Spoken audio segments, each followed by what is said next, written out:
राजा जब की पुल्ली टूट गई है, राजा जब की पुल्ली टूट गई है। पुल्ली टूट टूट टूट, पुल्ली टूट टूट टूट, पुल्ली टूट टूट टूट, पुल्ली टूट टूट टूट। नहीं चले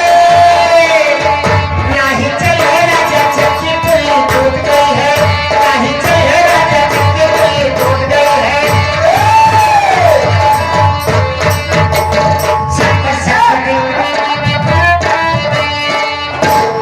बंद का ध्यान है बहने, उठाओ लाठी मार से 20 लाठी मार।